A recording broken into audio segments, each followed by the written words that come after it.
Hi, I'm Mark Hoth and welcome to Swift Almanac. Last lesson I said we'd be moving on to Stripe, however the API is a little behind on the iOS 11 Apple Peer Pay that was introduced in Xcode 9.2, so I'm going to implement subscriptions as an in-app payment method instead. Unfortunately, my developer account isn't registered for in-app payments, so I've completed the paperwork with Apple and I'm waiting for Apple to process it. So moving right along, let's look at GitHub and how I am structuring repositories so my paid clients can access them. This will involve changing the view controllers to table view controllers and populating the cells with information from the GitHub API. Okay, so what we're going to do is for our source code, we're going to list the different teams in GitHub, and we're going to provide an on-off selector so you can subscribe to this source code. And we're going to do the same with projects, but we haven't done projects because that's what I'm going to work on now. So let's have a look at GitHub. Okay, so we look at our users GraphQL.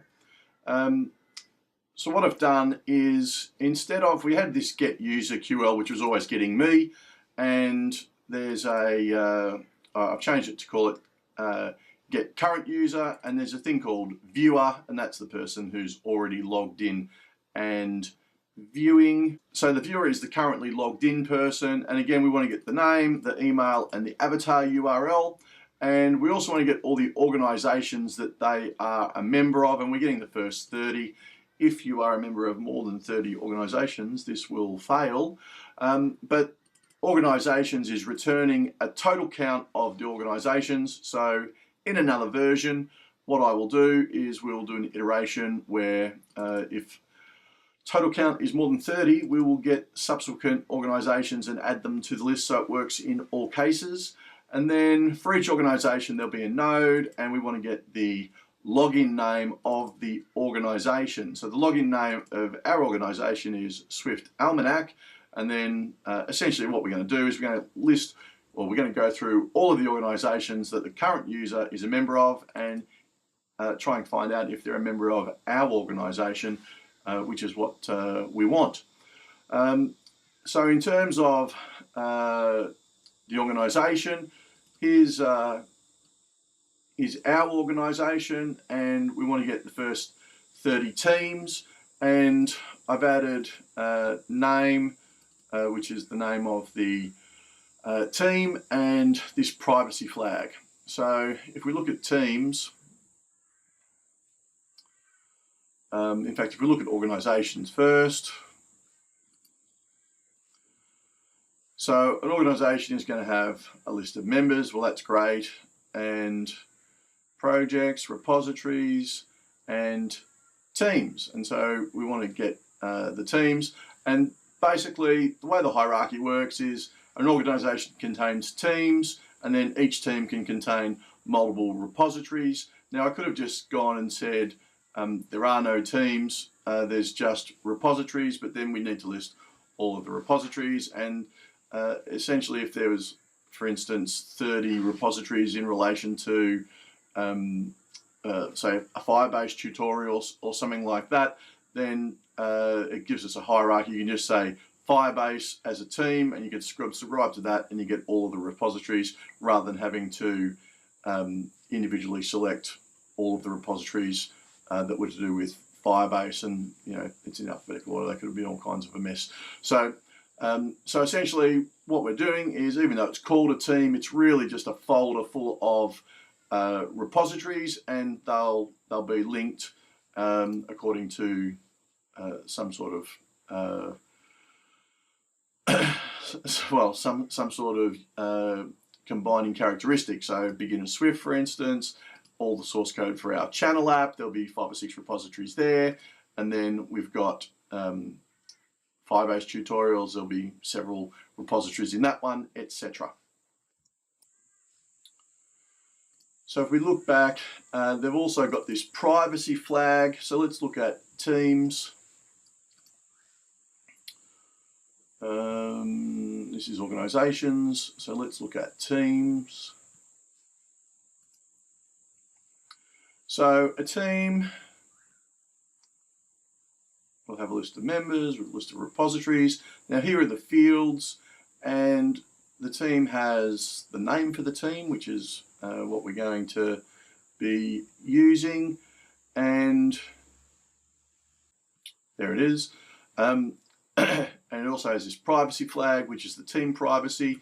Now that's got an enumeration. It's either secret, and a secret team can only be seen by its members, and visible, and that can be seen by anyone who's a member of the organization.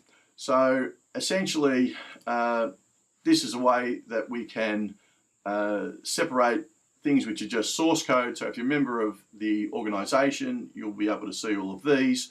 But if you want to join a project, these will be marked as secret, and they'll be listed within the app, and you'll be able to see them, but you won't be able to get access to the repositories until you join the project. Okay, so let's see what we have done in our at the start of the app. When it loads in Firebase, we've got our load current user, and nothing there has really changed, but we've added this my GitHub shared get teams, and if we look at that, it's now been segmented into our source names and our project names, which are going to be the names that are placed into these cells. And we do the same fetch that we did before. We get our list of teams from our data structure, which is supplied by our API.Swift and Apollo. And then for each team in Teams, if the team privacy is marked as .visible or .secret, so if it's .visible, it's going to be a source file, and if it's .secret, it's going to be a project file. And we've got these print statements here, and you can see down here it lists the projects as blockchain, MMORPG, and Uber Surge Assist. And the source projects are Beginner Swift, Channel App, Firebase, iOS Advanced, and iOS Beginners. And you can see that those are the 5 that are listed in source code. So we want to list these 3: blockchain, MMORPG, and User Source Assist in our project file. So we've already got those values in get teams, and that's called on startup. Now there is one small bug that we have, which I'm going to show to you because we're going to rectify it in the next tutorial. Now once we run it, if we are really swift or quick, pun intended, then when this starts up, if we click on source, no, I was too slow. Let's try again. Okay, here we go. Clicked on source, and I did it before this asynchronously had returned, and so there are no cells, and it never comes back, which is not very good.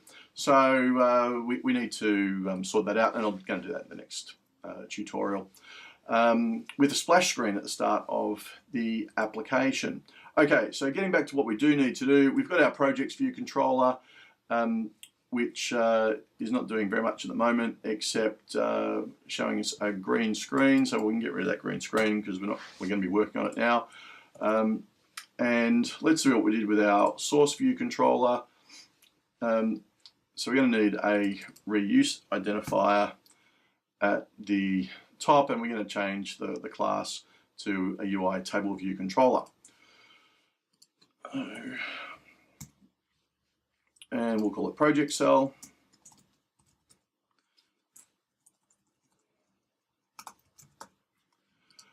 Okay, so I've marked it as file private so that it's only be accessible. This constant will only be accessible within this source file, and that's useful because we're using the same constant K reuse identifier as we did as a property name as we did in source view controller. So project view controller is now going to be a UI table view controller, and that comes with a couple of requirements. First, we're going to need a table view cell equivalent, so we will create a new file, CocoaTouch class, UITableViewCell, and we'll call it projects.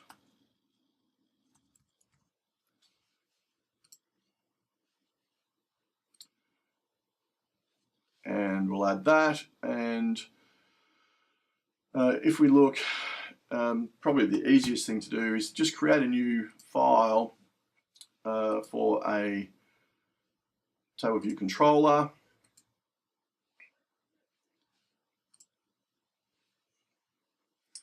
And at the bottom of that, there's going to be these functions to do with our table view and the number of cells and things like that, and also this DQ reusable cell, which is drawing of the cell. We're going to need that as well. So just copy those three and then simply delete that file.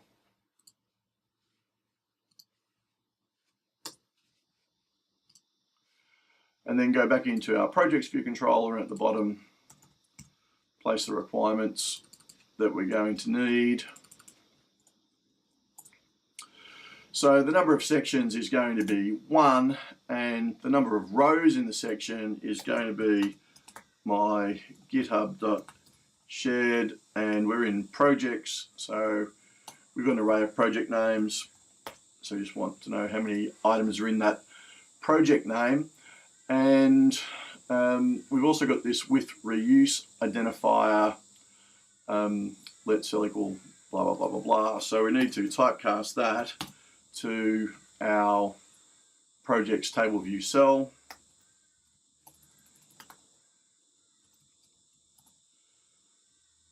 And let's have a look at what else we did in our source control here.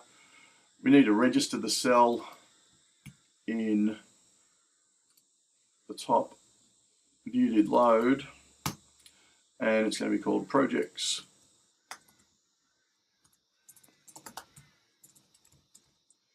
Table view cell, so we've registered our cell with our reuse identifier, which is called project cell at the top. Now with identifier, reuse identifier, we need to change that back to our constant, and let's have a look at our source here. We need to do this fatal error.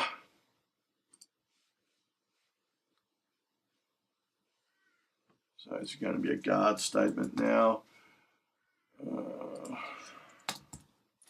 Else fatal error. Of course, that should never happen, but it's good programming practice.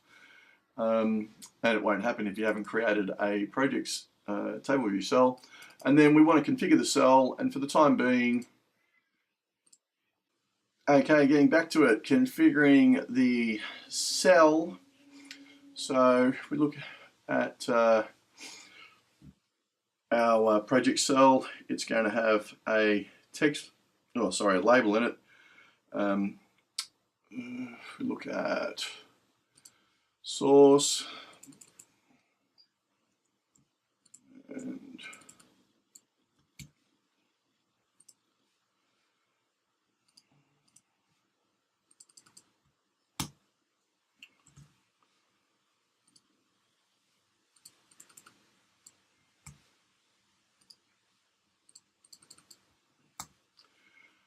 okay, so we're getting our cell here, and we get the text label, and we're putting in not the source name, but the project names.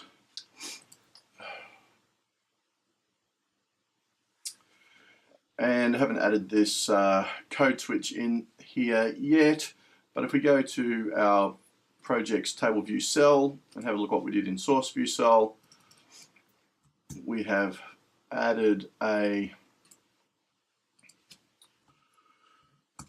switch on the right hand side, and we need to add the subview and set up the constraints.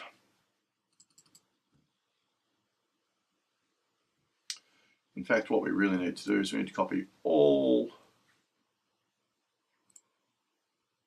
Yes, the initialization code is not the initialization code that we want.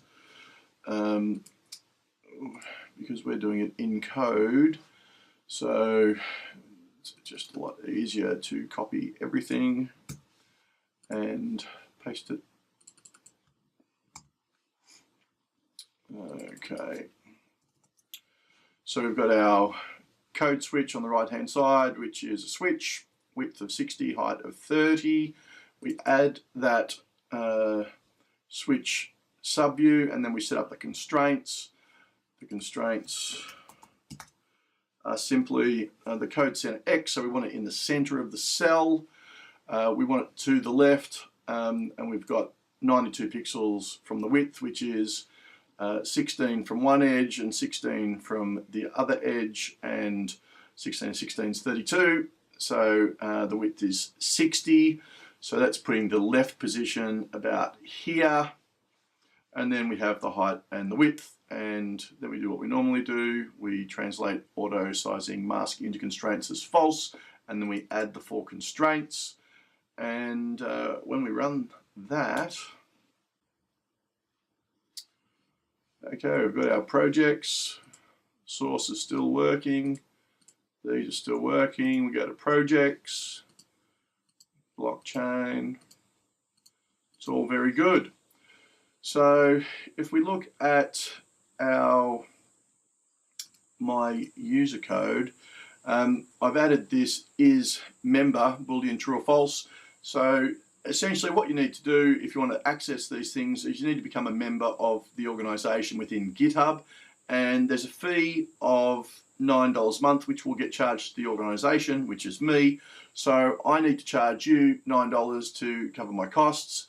In fact, I need to charge slightly more than $9 because the App Store only returns me 70% of the value, so we'll be charging something like $12.50 or $13 or something like that to cover the cost of being a member of the organization and giving you access to all of these projects and source code, which is why we need to get the in-app subscriptions up and running.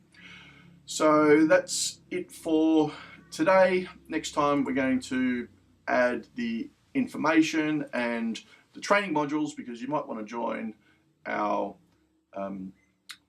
bootcamp that's going to start in February. You might want to access some advanced source code once I start to put the source code in there. And finally, you might want to join our group projects. I'm going to be working on a blockchain project. I'm going to be working on a game, which is going to be an MMORPG, and I'm going to work on an Uber product, which an Uber support product for drivers, which is going to be accessing the Uber REST API. So if you're interested in any of those, then you'll be able to sign up to those sometime in the new year. But anyway, the next phase is info and training, and we'll see you soon. Well, you can see it's all coming together. We've listed the paid source components and also the projects that are available for work experience. If you're as excited as me, click like, and in any event, subscribe to the channel to see our fully functional app developed to the App Store. In the next lesson, we'll be adding some Firebase read-writes to the list for information and training sessions. Look forward to seeing you soon. Cheers.